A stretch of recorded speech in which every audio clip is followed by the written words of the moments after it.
चलिए winners, welcome. बढ़िया हो आप लोग।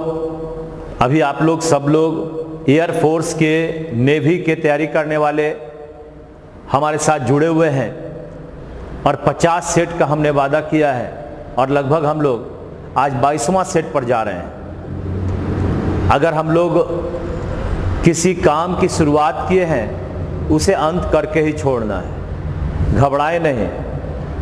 आप कभी कभी, एक बड़ा बढ़िया सा कोटेशन आपके हाथ में है, कभी कभी बुरा वक्त आपको अच्छे व्यक्तियों से मिलवाने के लिए आता है। बुरा वक्त आता है, शायद वह आपको किसी अच्छे व्यक्तियों से मिलवाने के लिए आया हो। मैं आपको मिला ना, ये कम है आपके लिए। इतने सारे मैं फ्री ऑफ कॉस्ट में आपके लिए काम कर रहा हूं। दिन रात मैं सोचता हूं कैसे काम करूं। और सबसे बड़ा अगर मैं कहूं कि दुनिया का सबसे कठिन काम क्या है तो किसी को खुश करना। और दुनिया का सबसे आसान काम अगर मैं कहूं क्या है तो आप जिसके साथ जुड़े खुश होकर जुड़े। तो मैं उसी सिंपलेस्ट टास्क की ओर जा रहा हूं। मैं खुश हूं आपके साथ जुड़कर और आप मेरे भगवान हैं। 100% आपके लिए ही सब कुछ मैं करता हूं। प्रसाद को ग्रहण करने का अगर आप इच्छा रखते हैं और हम पर कृपा बनाए रखते हैं, क्योंकि आप ही के कारण आज 5000 हमारा सब्सक्राइबर पार किया और अगले 15 दिन में मुझे 10,000 सब्सक्राइबर चाहिए और हो जाएगा। वो केवल आपका ही दृष्टि बना रहना चाहिए। तो चलिए चलते हैं आज के क्वेश्चन में। पहला नंबर क्वेश्चन आपके हाथ में आ रहा है, सेट नंबर 22, जो आपका एयरफोर्स पर आधारित है। मैं चाहता हूं कि इस एयरफोर्स के ग्रुप एक्स और वाई के क्वेश्चन को आप अभी सॉल्व करोगे। एयरफोर्स एक्स और Y, set number 22, from an adjective from given word. अब देखिए नया चेंज हो गया। अब हमें एडजेक्टिव निकालना है इस स्टिक से। स्टिक हो गया वर्ब, ये हो गया आपका वर्ब और इससे बनाना है हमारा एडजेक्टिव। ये सब मैं जब क्वेश्चन को पलटता हूं क्या क्या पूछा है उन्हीं में से कुछ ना कुछ मुझे ला कर देना है, ताकि आपका जब आप एग्जामिनेशन हॉल में जाओ तो क्वेश्चन में फंसो नहीं। तो स्टिक से बना, स्टिक माने चिपकना, तो स्टिकी बनता है। क्या बनता है? स्टिकी, यानी STICKY, ये हो गया चिपकने वाला।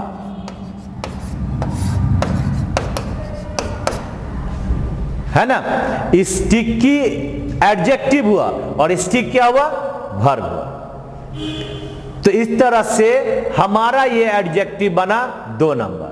देखिए बहुत सारे चीजों का के बारे में हमें पता ही नहीं होता है कि ऐसे भी क्वेश्चन आते हैं।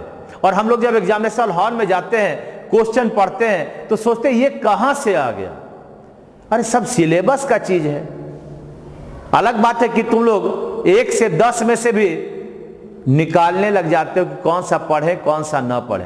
अरे ऐसा क्यों नहीं करें कि 1 से 10 सब पढ़ ले, जो आएगा उसमें हम लोग अपने आप को अच्छा महसूस करेंगे। इसलिए सभी तरह के क्वेश्चन को मैं आपके साथ उसे जोड़कर बताऊंगा और तभी हमारा नेवी या एयरफोर्स का क्वेश्चन बढ़िया होगा। तो इस तरह से एडजेक्टिव बन गया हमारा 2 नंबर, उत्तर नंबर हो गया 1 का 2। आइए क्वेश्चन नंबर 2 की ओर चलते हैं। देखिए मिस स्पेल्ट वर्ड, यानी सॉरी करेक्टली स्पेल्ट वर्ड खोजना है। यानी इस 4 में से 1 वर्ड सही है और 3 वर्ड गलत है। 10 सेकेंड आपके सामने है और इसे बनाते समय यह मत समझिए कि केवल एयरफोर्स वाले लोग के लिए है। यह CHSL के लिए भी है या मेंस के लिए भी है जो आपका SSC का हो, या नेवी के लिए भी है, TET के लिए भी है, या आपके पास अगर बैंक के हैं उसमें भी आपके पास आता है। तो इस तरह से आपको बनाते समय नजर को चौकन्ना रख के चारों ऑप्शन पर देखकर बना लेना है। पजेशन माने अधिकार, पजेसिव एडजेक्टिव पढ़ते हो, उत्तर नंबर होगा इसका 1। POSSESSION POSSESSION, और इस पोजीशन का मतलब हुआ POSSESSION, इसका मतलब हो गया अधिकार। बना POSSESSION, अधिकार हो गया। बाकी सब आपका गलत है। क्वेश्चन नंबर 3 की ओर चलते हैं, सिनोनिम की ओर चलते हैं। जरा सा ध्यान से आप लोग जरा पढ़कर देखेंगे। अब आपके पास आ रहा है almost nearest in meaning. Nearest का मतलब क्या हुआ जी? सिनोनिम। जरा ध्यान से, आपके पास क्वेश्चन है आपका वायर्ड। वायर्ड, अब जब वायर्ड है, इस 4 में से हमें एक को खोजना है। तो जब 4 में से एक को खोजना है तो पहले अर्थ लिख दें। इसका मतलब होता है विचित्र। अब तो उत्तर निकल जाएगा। अब 10 सेकंड के पहले हमारा हो जाना चाहिए। यानी विचित्र का मतलब हो गया आपका कौन सा भाई? स्ट्रेंज।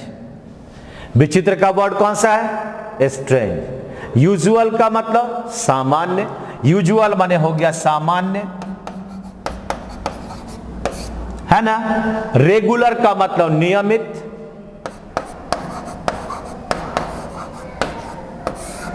नॉर्मल माने सामान्य। आप यूजुअल को प्रायः भी कह सकते हो। हाँ, यूजुअल आपका प्रायः भी हो गया।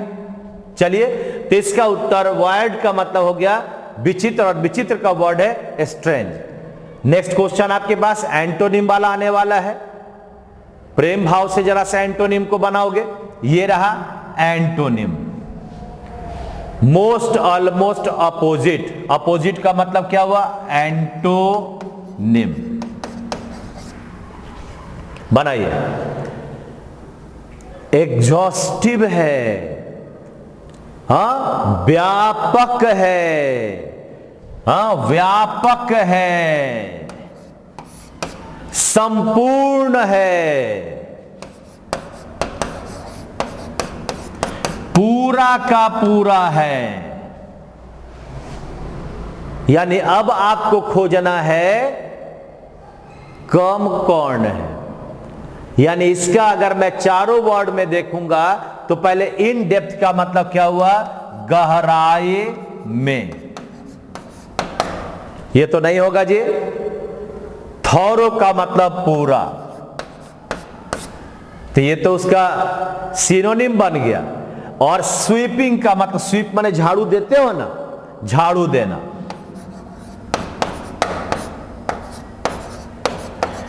या बुहारना, तो इस 3 में से तो कोई भी ना होगा। इसका मतलब मेरा उत्तर हुआ 1 नंबर इनकम्प्लीट, अपूर्ण। अपूर्ण जो संपूर्ण नहीं है, आधा अधूरा है, उसे ही तो हम लोग कहते हैं इनकम्प्लीट। रोजाना अगर हम अपने आप को इसके साथ झोंकते चलेंगे तो अपूर्णता हमें कभी नहीं मिलेगा। एक के दिन तुम लोग चाहोगे कि हम 5 सेट बना लें, 10 सेट बना लें, तो कभी संपूर्ण भी नहीं होगे, तब अपूर्ण हो जाओगे। इसलिए एवरीडे, नियमित, अगर हम क्लास करते हैं तो नियमित करेंगे तभी फायदा होगा। और अभी सबसे बड़ी बात क्या है कि आपके पास बहाना भी नहीं है कि कोई आदमी आ गया, हॉस्पिटल गए थे, नींद लग गई या क्या लग गई। तो आपके ऊपर है कि हमें कैसे अपने आप को सर के साथ जोड़कर इस बात को सीखते चलना है। और अपना जो हमारा आने वाला समय है एयरफोर्स का, वह हमारे लिए बना हुआ होना चाहिए एक सीट, और वह एक सीट आपका मिल जाएगा। अभी फोकस करने की जरूरत है अपने आप पर। दुनिया जहान का अगर केवल और केवल एक रोग के बारे में सुनते रहोगे तो मैं उस वर्ड का यूज भी नहीं करना चाहता हूं, क्योंकि आपके पास हर किसी, जो भी आप यहां पर देख रहे हो, सब लोग ये मान लो कि अगर एक समय में कोई ऐसी घटना घटती है जो पूरे विश्व को चकाचौंध कर देती है, उसे हानि पहुंचाती है, लेकिन उसके बाद लाभ वाला ही समय आता है, तो उस लाभ वाले समय में जो पकड़ लिया वह आगे बढ़ गया, और जो उसमें अपने किंतु परंतु खोजते रह गया वह कहीं का ना होगा। इसलिए छोड़ो किंतु परंतु, मारो गोली उसको, और आपका काम है अपने ऊपर फोकस डाल के क्वेश्चन को हल करने का तरीका सीखते रहे। आगे क्वेश्चन नंबर 5 है, देखिएगा। A picture drawn to make people laugh, ऐसा पिक्चर बनाना जिससे लोगों को हंसी आ जाए, यानी हंसी लाने वाला तस्वीर, यही ना हुआ, हंसी लाने वाला तस्वीर। अरे भाई देखते हो, एक पेपर में आता है ना, कार्टून आ गया, तो कार्टून जो बनाता है, जो आ गया पेश हो गया, उसको बोलेंगे कार्टून, और जो बना उसको कहेंगे कैरिकेचर। कैरिकेचर का मतलब क्या हुआ? वही जो आकार में बना दिया जिससे लोग हंस जाए। एपर्चर, एपर्चर का मतलब छिद्र, छेद। हाँ, कैरिकेचर का मतलब तो वही हुआ तस्वीर, और पंक्चर का मतलब भी क्या होगा? छेदन। टायर में गया, छेद हो गया, एगो छोटा सा कील घुस गया। अब जाइए, साइकिल पर आप चढ़े थे, अब धीरे धीरे आप साइकिल को उठा कर ले जाइए। आगे है ओवरट्योर, संधि प्रस्ताव, संधि प्रस्ताव होगा। तो इस तरह से आपके पास यहां पर ढेर सारे वर्ड आ गए, अब आपको इसको याद रखना है, ठीक है ना। चलते हैं क्वेश्चन नंबर 6 की ओर। क्वेश्चन नंबर 6 की ओर देखिए, बनाइए, जंबल है।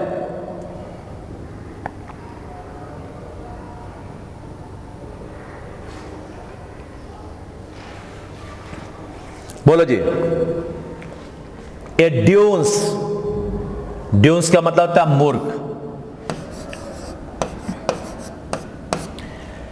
एंड हिज यूजुअल प्लेस, और उसका सामान्य स्थान। ए बॉय वॉज कंसीडर्ड, एक लड़का को माना जाता था। कंसीडर्ड का मतलब माना जाता था।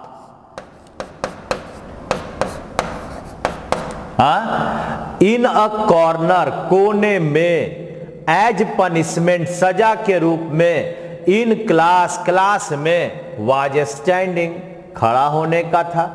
यानी एक लड़के के बारे में कहा जा रहा है कि वह लड़का क्या था भाई? ड्यून्स माना जाता था। यानी अब अगर मैं इसको देखूंगा तो यहां पर आपका उत्तर बन जाएगा, देखो 2 से ही बनेगा, यानी बनेगा ए बॉय वाज कंसीडर्ड। तो a boy was considered 2 number में। अब देखो यहां भी 2 है और यहां भी 2 है। अब इसके बाद क्या होगा? Considered in class was standing तो नहीं होगा। एक लड़का को माना जाता है इन क्लास स्टैंडिंग, खड़ा नहीं। इसका मतलब क्या हुआ? और ड्यून्स क्या बनेगा? ए ड्यून्स। हाँ, एंड हिज यूजुअल प्लेस, यानी 2 के बाद हो गया 1 number. In class was standing,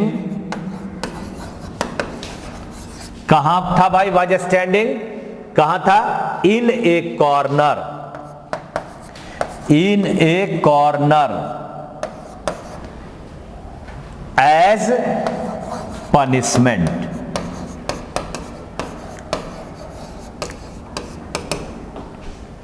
यही ना होगा?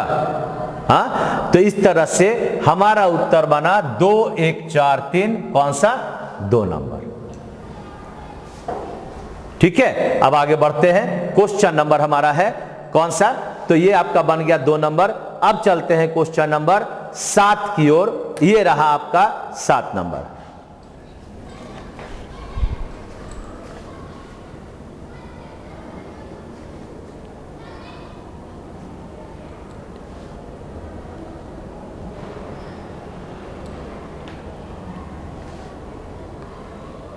बनाकर देखिए।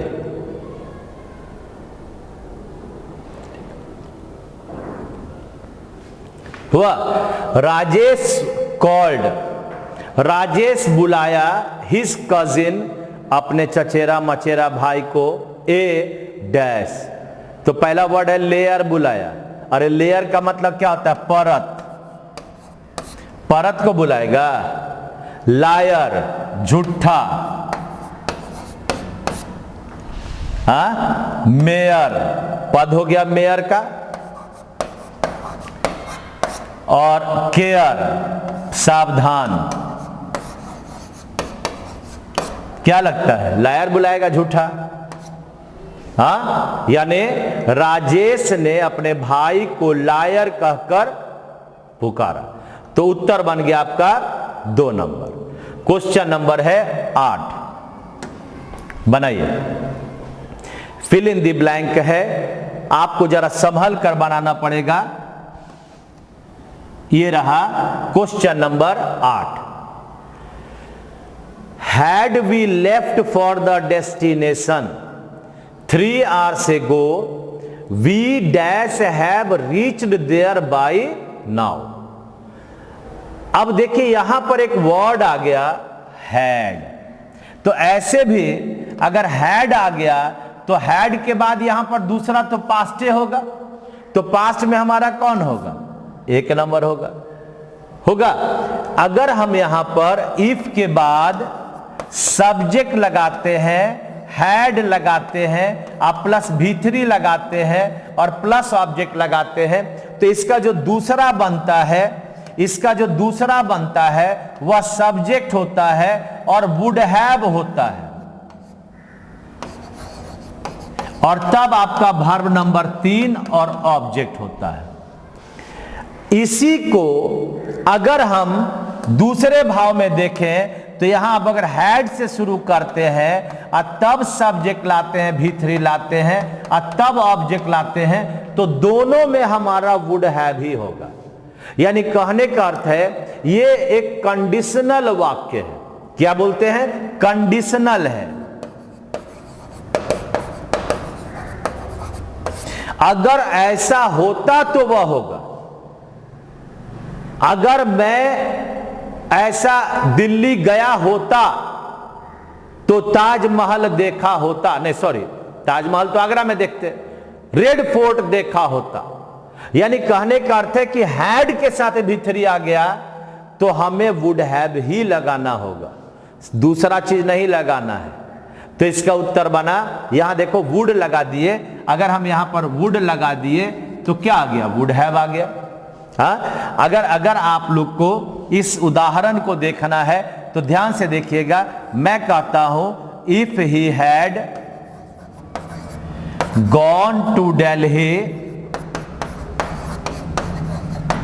ही would have seen the red fort, है ना। तो अब ये जो आपने देखा, if he had gone to Delhi, अगर वह दिल्ली गया तो वह रेड फोर्ट देखेगा। शर्त हुआ, अभी गया नहीं है। इसी के बदले, इतना के बदले आप अगर इसको लिखोगे हैड ही गॉन, तो ये भी सही है और ये भी सही है। यानी दोनों का दोनों आपका सही है। बात समझा? यानी ये इफ ही हैड गॉन भी सही है और हैड ही गॉन भी सही है। तो इस तरह से हमारे पास हमारा, अगर स्क्रीनशॉट ले लिए होगे तो हमारा उत्तर बन जाएगा कौन सा? तो यहां पर आपके पास बन जाएगा ये वुड हैव हो जाएगा। 8 का उत्तर 1 नंबर। आगे बढ़ते हैं क्वेश्चन नंबर 9। चलिए देखिए भाई, देखो क्या क्या बना।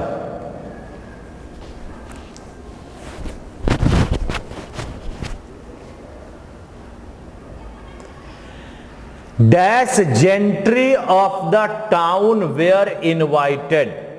जेंट्री का मतलब होता है सभ्य लोग। ये क्या लगा? ये आपके पास लगा जेंट्री।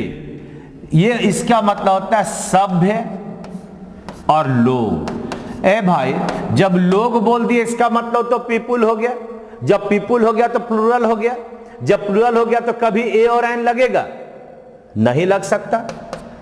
तो इसका मतलब क्या होगा, द जेंट्री, क्या लगेगा, द जेंट्री। यानी ये हमेशा प्लूरल होता है, हमेशा प्लूरल।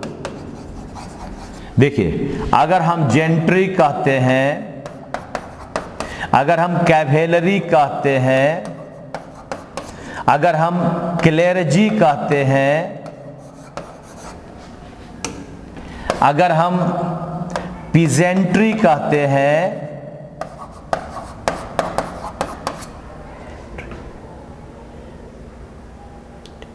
तो ये सारा वर्ड प्लूरल है। हाँ, सभी क्या है, प्लूरल है। जब प्लूरल में ए और एन का प्रयोग कहां से हो सकता है, जेंट्री का मतलब सभ्य लोग हुआ, कैवेलरी का मतलब हुआ घुड़सवार, सेना, क्लेरजी का मतलब हो गया पादरी लोग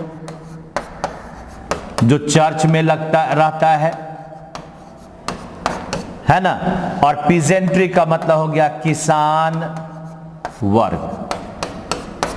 तो इसके पहले ए और एन लग नहीं सकता, क्या लग सकता है, द का प्रयोग बन सकता है। इसलिए हमारा उत्तर बन गया कौन सा, जेंट्री हो, कैवेलरी हो, क्लेरजी हो, पीजेंट्री हो, ये सब प्लूरल है। और प्लूरल के साथ हमें लगाना होता है कौन सा, तो ए और एन नहीं लगाकर द लगाएंगे। इसलिए हमारा उत्तर अगर मैं खोजूंगा तो द जेंट्री का प्रयोग होगा, और इसलिए उत्तर नंबर 3 होगा।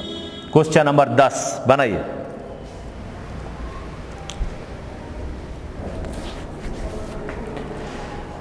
मेनी प्रीमियर एजुकेशनल इंस्टीट्यूशंस, बहुत सारे शैक्षणिक संस्थाओं का कम फॉरवर्ड, वो आगे आए, to have a dash with flourishing industry, यानी एक बहुत ही बढ़ता हुआ इंडस्ट्री है, उसके साथ वह जुड़ने के लिए आया, टाई अप करने के लिए आता है, कहते नहीं हो, रिलायंस का टाई अप हो गया, एयरसेल में मिल गया, यानी दोनों का टाई अप हो गया। यानी उत्तर नंबर क्या हो गया, उत्तर नंबर हो गया आपका नंबर 1। टाई अप का मतलब क्या हुआ, मिल जाना, जुड़ जाना, ये हो गया, टाई अप हो गया, दोनों में संधि हो गया। तो संधि जब हो गया तो हमारा उत्तर 1 नंबर हो गया। इसमें कहां हम लोग को सोचना है जी, संधि हो गया तो कितना नंबर, 1 नंबर। ये सारा आपका फ्रेजल वर्ब है।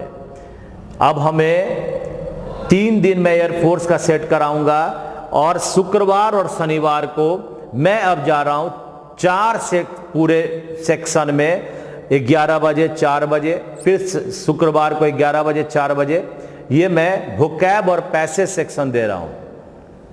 अब आपके पास बहुत सारे का हमारे पास आया कि सर सैटरडे और संडे हमें छुट्टी चाहिए ताकि हम अपने रिवीजन वर्क को कर सके। सही बात है, मैं भी आपको पूरी तरह से उसमें इन्वॉल्व कर दिया था, लेकिन ये बात सही है कि रिवीजन का भी वक्त चाहिए। तो 2 दिन आपकी छुट्टी रहेगी, शनिवार और इतवार जैसे क्लास चलता है वैसे मैं चलाने जा रहा हूं, ठीक है ना। तो बस मेरे साथ जुड़े रहें और 11वां क्वेश्चन आप लोग बनाइएगा। आइए, नाउन खोजना है, इंटेलिजेंट का नाउन खोजना है। इंटेलिजेंट हो गया एडजेक्टिव,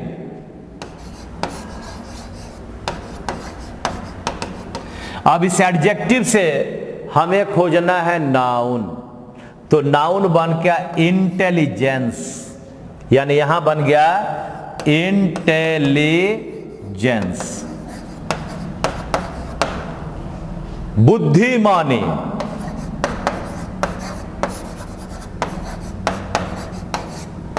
बन गया इंटेलिजेंस, है ना। ये तो आपको याद करना पड़ेगा, मैं पीडीएफ करवा दूंगा, आपके सामने दे दूंगा, आप अपना उसे निकाल कर लेना। खैर आइए, चलिए भाई,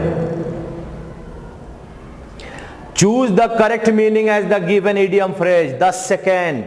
याद है तो बनेगा, नहीं याद है तो नहीं बनेगा। और हम समझते हैं कि आपको याद है। देखो, ह्यूमन सर्विस, ह्यूमन सर्विस यानी जरूरत के समय मदद। क्या भाई, क्या इसका अर्थ हुआ? जरूरत के समय मदद।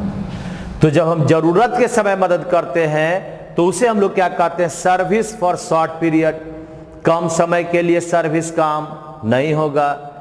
वेरी कॉस्टली सर्विस, बड़ी महंगाई वाला काम। यूजफुल हेल्प इन नीड, ये रहा 3 नंबर। 4 क्या? वर्क विदाउट प्रिपरेशन, बिना तैयारी के काम। ये तो कोई नहीं करना, किसी को नहीं करना चाहिए। सुना और लग गए, नहीं, ऐसा नहीं है। प्रिपरेशन करो, तैयार हो जाओ, खुद को इतना बढ़िया तैयार कर लो कि कोई भी आपसे अगर पूछे कहां जा रहे हो तो बस नौकरी करने जा रहे हैं। एग्जाम देने क्या जाना है जी? करने जा रहे हैं नौकरी, और हो जाएगा। अंगद की पैर की तरह जमा देना है, ठीक है ना। खुद ही को कर बुलंद इतना, खुद ही को कर बुलंद इतना कि एयरफोर्स वाला पूछे बता तेरी पोस्टिंग करे कहां। इस भाव से चलोगे तो जीत जाओगे। और तब आगे क्वेश्चन नंबर 12 का उत्तर तो 3 बन गया, 13 भी बन जाएगा। आइए, क्वेश्चन नंबर ये रहा 13। ये आपका एररनेस निकालना है, यानी कॉमन एरर निकालना है भाई। जरा ध्यान से, बढ़िया से पढ़कर और तब इसका उत्तर निकालोगे। पहले क्वेश्चन पढ़िए, दिया मैं 10 सेकेंड।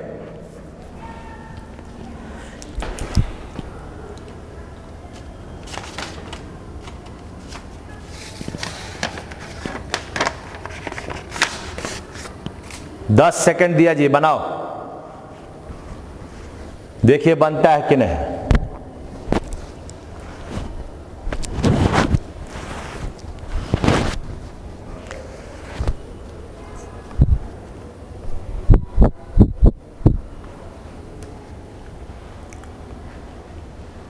बनेगा?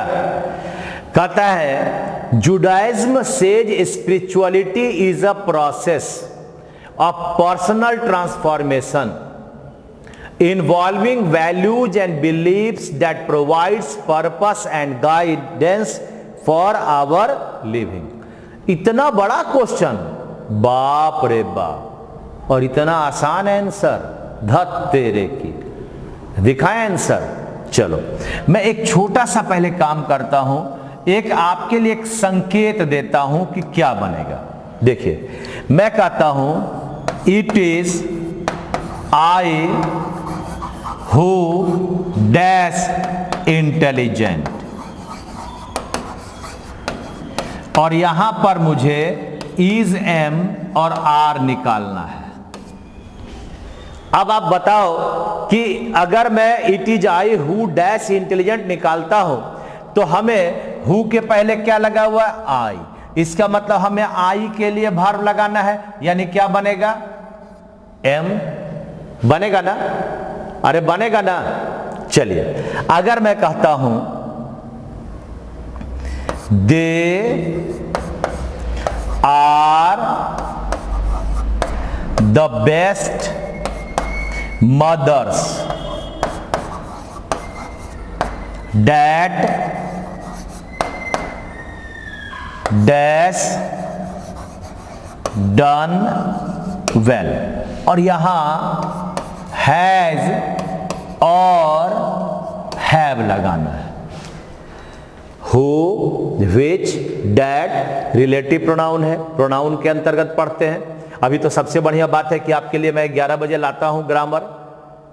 आप 11 बजे उस ग्रामर का अगर बढ़िया से अवलोकन करते हैं तो मैं समझता हूं कि आपका क्वेश्चन और भी बढ़िया से बनने लगेगा। खैर, तो यहां पर अगर मैं देखता हूं, ध्यान से देखेंगे तो ये डैट के पहले क्या है जी? मदर्स, यानी मदर्स का मतलब प्लूरल। अब यहां से इसका क्या बनेगा?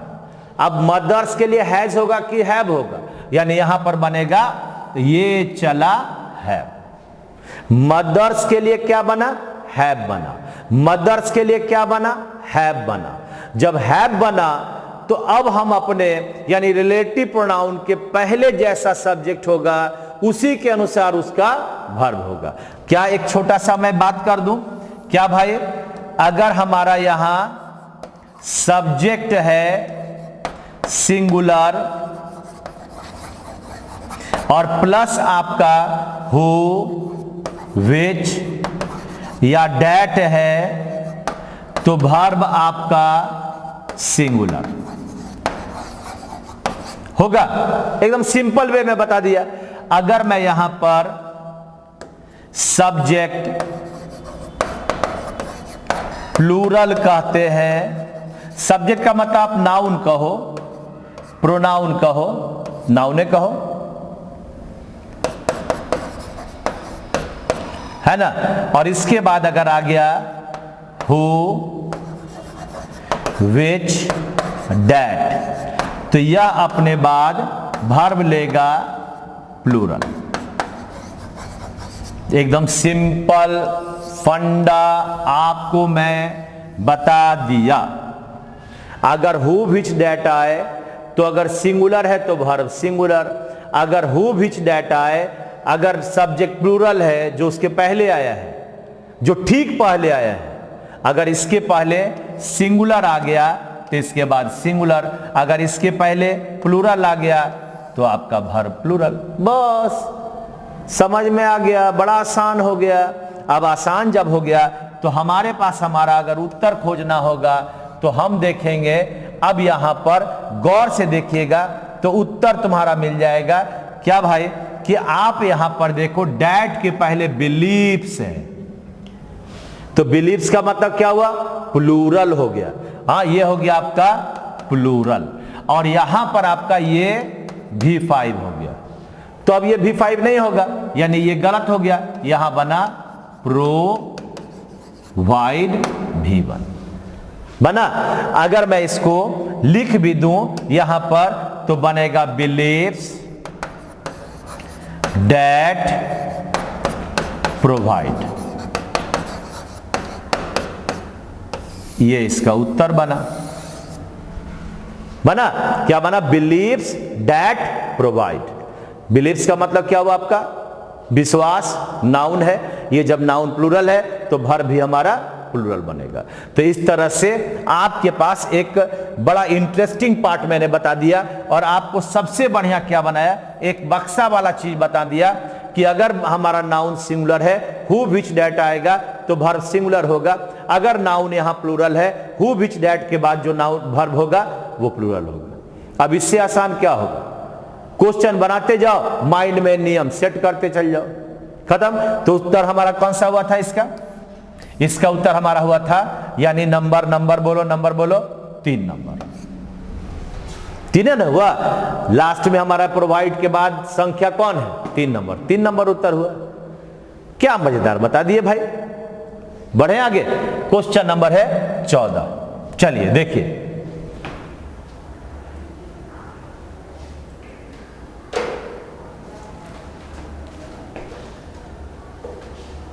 Question number 14। तेरी का धत तेरे की हो गया, ये सब कहीं नहीं बनेगा जी। क्या बनेगा बताओ? 1 of plus plural noun plus verb singular, यही ना होगा? हाँ, तो इसका मतलब क्या हुआ? 1 of the boys is doing well. अब 1 ऑफ द बॉयज में यहां पर हजार्ड होगा, तो 1 ऑफ के बाद यहां क्या बनेगा? हजार्ड्स। क्या बना? 1 ऑफ के बाद क्या लगा? हजार्ड्स लगा, यानी उत्तर नंबर हो गया 1। क्या लगा 1 ऑफ के बाद? Plural noun. प्लूरल नाउन में क्या बना? हजार्ड में एस लगा। खतरा, हजार्ड का मतलब क्या हुआ? खतरा। बात समझ में आया? वन ऑफ द हजार्ड ना होकर वन ऑफ द हजार्ड्स होगा। ये रहा आपका 14 नंबर का उत्तर, 1 नंबर। क्वेश्चन नंबर 15 में चलते हैं, जरा सा अपना ध्यान इधर उधर ना भटकाएंगे। वाह, क्या क्वेश्चन है भाई, भटकना नहीं, क्या क्वेश्चन है, भटकना नहीं।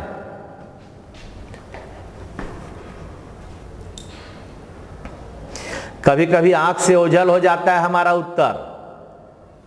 जहां आप आराम से बना सकते हो वहां पर सोचते हो कि इतना आसान कैसे आएगा। तो ये सब मत सोचिएगा। एक एग्जाम में आ गया कि अकबर के पिताजी का नाम क्या है, 4 ऑप्शन, उसमें से 1 में हुमायूं, 2 में बाबर, 3 में शहंशाह शेरशाह, चौथा में बीरबल। तो एक लड़का जब लिखा तो सोचा कि इतना आसान कैसे होगा, हम बीरबल लिख देते हैं। ऐसा थोड़ी होता है जी, क्वेश्चन तो क्वेश्चन है ना, है बापे बदल दिया। हाँ, ऐसा नहीं सोचिएगा, आसान तो आसान ही पूछेगा। यानी यहां पर 1 नंबर उत्तर बनेगा, ये ए इंटरेस्टिंग के बदले एन इंटरेस्टिंग बना। क्या बना? An interesting. तो इस तरह से आपके पास उत्तर बना 1 नंबर। चलिए, ये तो आसान था एकदम, ये एन ही होगा, इसमें कोई शक भी नहीं है। आगे बढ़ते हैं, क्वेश्चन नंबर 16। देखो जी, बनाओ 16 नंबर। ये आपके पास क्या है? तो आपका एक स्पीच है, यानी आपको बनाना है नरेशन। तो जब हमें नरेशन बनाना है तो जरा एक बार 10 सेकंड में दिया, जरा बना कर दिखाओ, तब फिर हमसे बनवाओगे तो अच्छा लगेगा।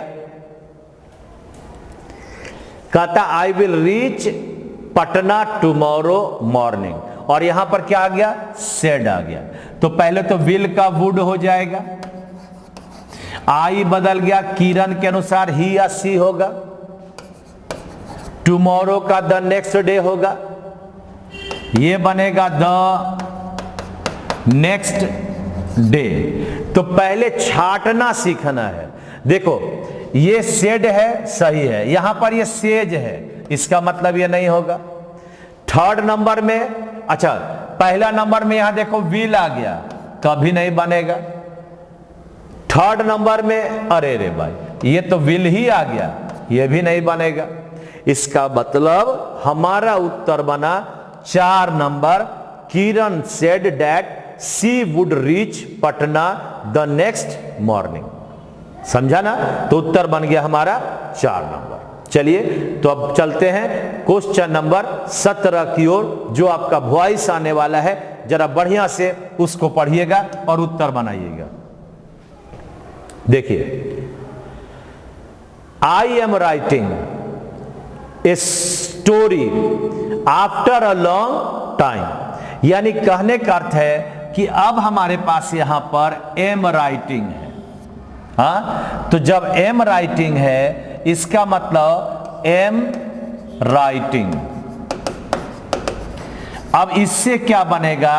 तो इज या आर बीइंग और रिटन बनेगा। क्या बनेगा? इज या आर बीइंग रिटन। अब हमें देखना है कि इज या आर के बाद बीइंग रिटन कहां लिखा हुआ है। ए स्टोरी पहले आएगा तो इजे आएगा, इसमें भी कोई शक नहीं है। अब यहां पर देखो, पहला में वाज आ गया, ये नहीं बनेगा। 2nd नंबर में बीइंग है, बन सकता है। 3rd नंबर में हैव आ गया, नहीं बनेगा। 4th नंबर में हैड आ गया, नहीं बनेगा। इसका मतलब उत्तर कौन हुआ? 2 नंबर। छांटो उत्तर निकालो, छांटो उत्तर निकालो। बहुत लोग कहेगा कि सर इतना हल्का आएगा, सब हल्का वे रहता है।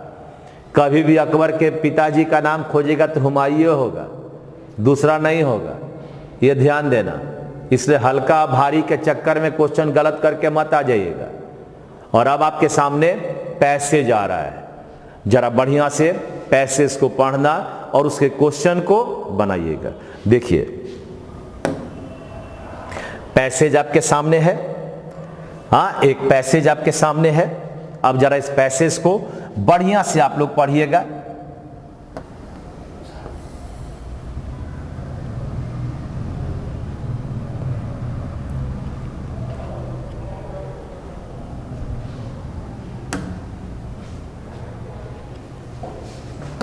देखिए पैसेज जरा सा इसको हम ठीक ठाक कर लें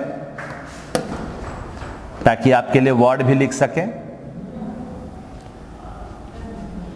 ठीक है ना। हाँ ये तो क्वेश्चन है, ये तो कोई बात नहीं है। तो देखिए अब एक पैसेज है और अपने आप को इसके साथ जोड़ना, बस हम यही कहेंगे।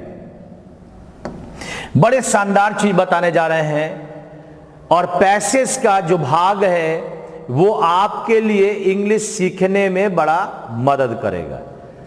कहता है वंस एक बार एन एंट, एंट का मतलब क्या होता है? चींटी। क्या होता है जी? चींटी। हाँ, एक बार एक चींटी who had come to drink at a stream, who had come जो आया, टू ड्रिंक पीने के लिए, एट अ स्ट्रीम, स्ट्रीम का मतलब नदी का धारा। कहां आया? इसको कहते हैं धारा, यानी नदी के धारा के पास एक चींटी पानी पीने के लिए आया। फेल इनटू द वाटर, पानी में गिर गया। चींटी पानी पीने आया धारा के पास और धारा में ही गिर गया। एंड वाज कैरीड अवे, उसको बहा कर ले जाया जाने लगा, बहा कर ले जाया जाने लगा by the Swift current. Swift current यानी तेज करंट में, तेज धारा में, तेज धारा, हाँ तेज धारा में वह बहने लगा।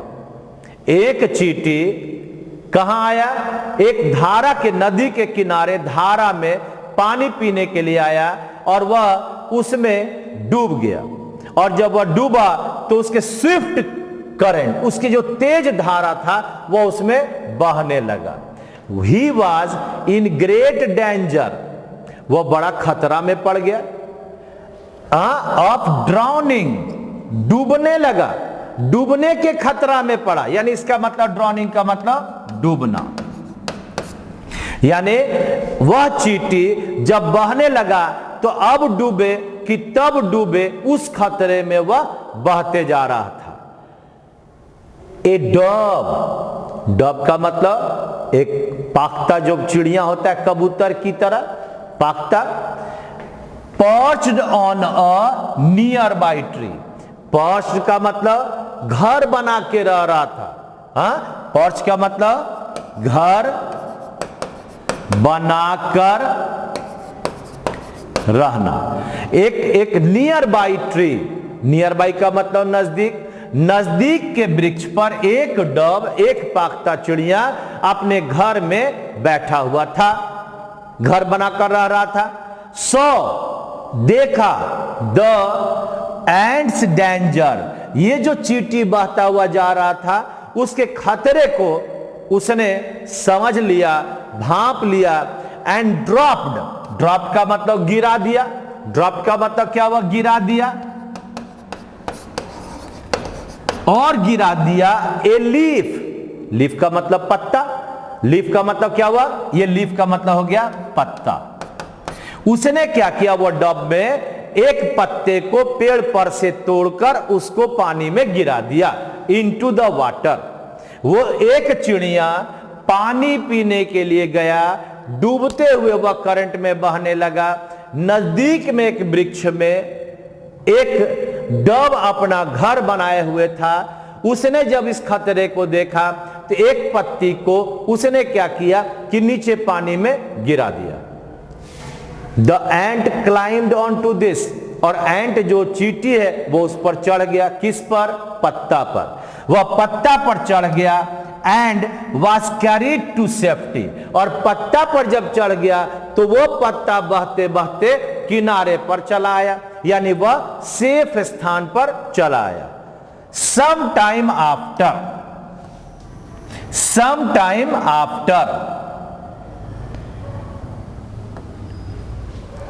इस घटना के कुछ समय के बाद ए हंटर का मतलब शिकारी,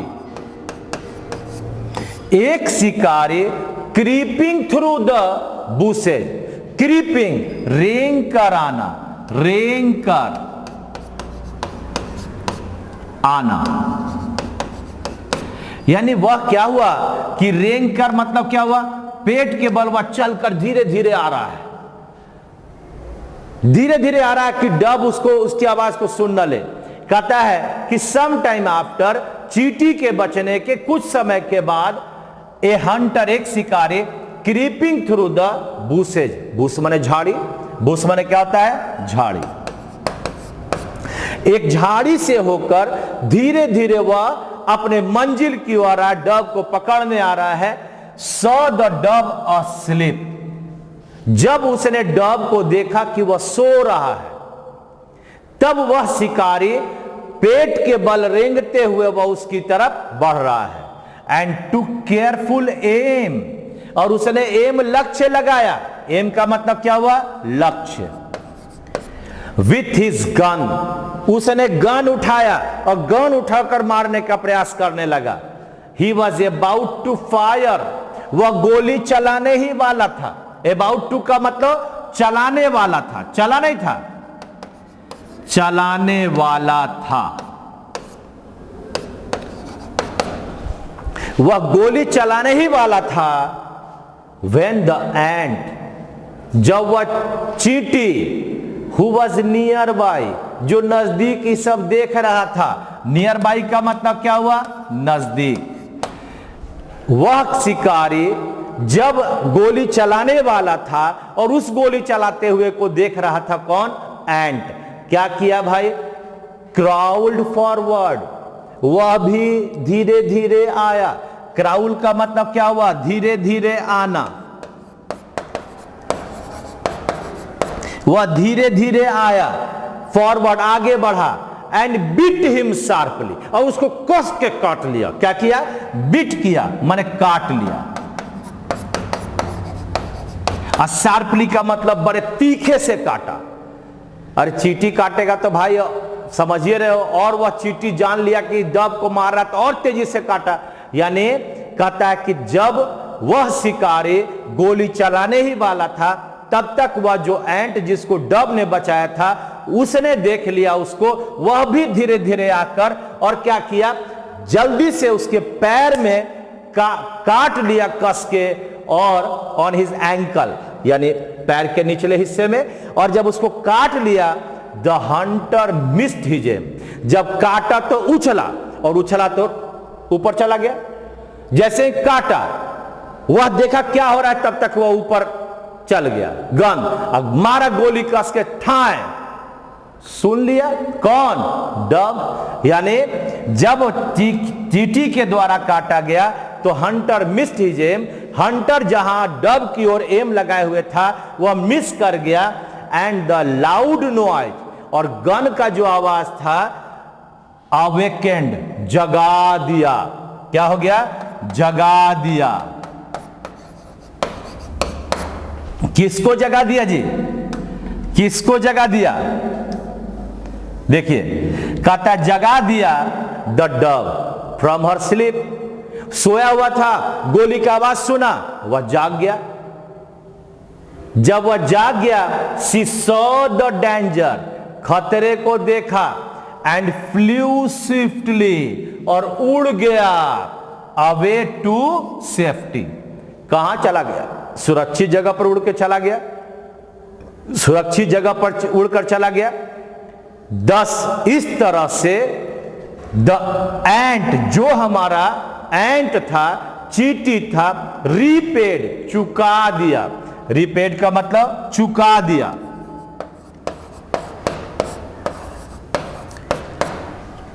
the dove for having saved it's life, उसके जो करंट थे, उसके जो जिंदगी था उसको बचा लिया। In the foaming current of the stream, यानी चुका दिया, ऋण चुका दिया डब का, जिस डब ने फोमिंग करंट में डूबने से, यानी तेज धारा में डूबने से एंट को बचा लिया था, उस एंट ने अपनी जान को जोखिम में डालकर एक शिकारी के पैर में काट कर उसके गन के जो एम है उसको दूसरी तरफ मोड़कर डब की जिंदगी को बचा दिया। और इस तरह से भलाई का उपकार भलाई के रूप में ही फिर से मिल गया। तो कर भला तो हो भला। कहानी समझ में आ गया कि एक एंट पानी पीने गया, वह डूबने लगा, ऊपर डब था पेड़ पर, उसने एक पत्ता गिरा दिया। जब पत्ता पर चढ़कर वह एंट बाहर चला आया, बच गया। अचानक एक दिन डब के जान पर भी खतरा आ गया, जब एक शिकारी ने अपना धीरे धीरे चलते हुए डब के पास पहुंच गया। उस समय डब सोया हुआ था और वह जैसे ही गोली चलाने वाला था, उसी समय क्या हुआ कि वहां पर वह चींटी उसके एंकल में उसको कस के काटा, और जब वो काटा तो वो उसके कारण वह चीख निकल गई और उसका एम भटक गया और गोली छूट गया। उस गोली की आवाज से ये डब उठ गया और उस खतरे से दूर कहीं पर वह चला गया। इस तरह से एंट ने अपना ऋण भी चुका दिया। इसलिए दूसरे की भलाई करें, आपका भी भला खुद होगा। अब आपके पास कहानी का असल मोड़ आता है कहां? जब इतने पढ़ने के बाद हमसे क्वेश्चन बन जाए, इसका मतलब हमने अच्छा पढ़ा है और आप भी अच्छे पढ़े। नहीं बना तो या तो मैं नहीं पढ़ाया या तुम अच्छा से नहीं ध्यान दिया। तो चलते हैं क्वेश्चन में और देखते हैं कि आपका क्वेश्चन बनता है या नहीं बनता है। आइए, पहला क्वेश्चन है, ध्यान से देखिएगा। The ant came to stream. जो एंट है वह आया था धारा के पास। काहे के लिए आया था जी धारा के पास? अब 4 ऑप्शन है, 10 सेकंड दिया, बनाओ।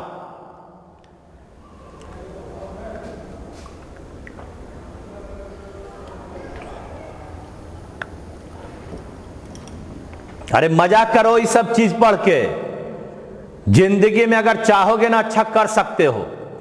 फॉल इनटू स्ट्रीम के पास गिरने के लिए आया था? नहीं होगा। टू ड्रिंक फ्रॉम इट, उससे पानी पीने के लिए आया था, यानी यही तो बनेगा जी। फिर क्या है? Look at the Swift current, वह देखने आया था चींटी कितना तेजी से धारा बह रहा है, ऐसा होगा। और लास्ट है कैरी बैक सम वाटर, कुछ उसमें से पानी निकाल के ले जाएगा, चींटी और पानी निकालेगा। तो उत्तर कितना हुआ? 2 नंबर। चलिए, क्वेश्चन नंबर है 19। आइए, हाँ भाई पढ़िए। The dub drop the leaf, कहता कि डब ने एक पत्ते को गिराया इनटू द वाटर, पानी में डब ने एक पत्ते को गिराया। काहे के लिए भाई? ताकि एंट सेफ माने सेफ हो जाए। पहला है ड्रॉन द एंट, उस चींटी को डुबाने के लिए पत्ता फेंका कि पत्ता के ऊपर जाए और सीधे और नीचे चला जाए, नहीं होगा। क्या कहता है? सेव द एंट, बचाने के लिए चींटी को। हेल्प इट सेल्फ, अपने आप वो बच जाए, मदद करने के लिए, अपने का मदद, डब को मदद करने के लिए। और पर्च ऑन इट, उस पर वह घर बसा सके। अरे उत्तर होगा नंबर 2, होगा ना? हाँ, अब चलते हैं लास्ट क्वेश्चन की ओर। हमारा 20वां नंबर क्वेश्चन है, अंत भला तो सब भला। सबसे आपका यह क्वेश्चन बन जाना चाहिए, बढ़िया बढ़िया से।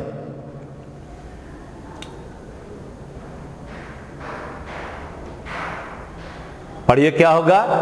The dub was in danger, कहता है कि डब खतरे में था। क्यों खतरे में था? पहला, there was a bush nearby, क्योंकि नजदीक में एक झाड़ी था। तो उससे क्या होगा जी? झाड़ी में से रेंग कर आ रहा था हंटर, और गोली चलाने ही वाला था कि चींटी ने उसके पैर में काट दिया। ये ना है, a hunter was about to shoot, गोली चलाने ही वाला था, चलाए थे नहीं था, गोली चलाने ही वाला था। It had fallen off the branch, वो ब्रांच से नीचे गिर गया था, नहीं होगा। A hunter wanted to care for it, hunter उस डब का देखभाल करना चाहता था। केयर माने देखभाल, उत्तर बनेगा नंबर 2। हो गया। तो इस तरह से आपके पास पूरा पैसेज हमने बढ़िया से पढ़ाया और अब आपका इस पैसेज के बाद आपका उत्तर भी मिल रहा है। मैं चाहूंगा कि आप इस पैसेज के द्वारा अपनी इंग्लिश की सुधार में अपना ध्यान लगाएं, दोबारा भी पढ़ें और सबसे बड़ी बात क्या है कि आपके लिए आपका एक ऐसा चीज तैयार हो रहा है जिससे जिंदगी में अच्छा आप अपने आप को कर सकें। अगर किसी को पैसेज पढ़ाना भी रहेगा तो मेरी बात को सुनकर उसको पढ़ा सकते हो। धन्यवाद, थैंक यू वेरी मच। आप मस्त रहें, आप स्वस्थ रहें और ऐसे ही हमारे साथ जुड़े रहें। धन्यवाद, थैंक यू वेरी मच, मस्त रहें।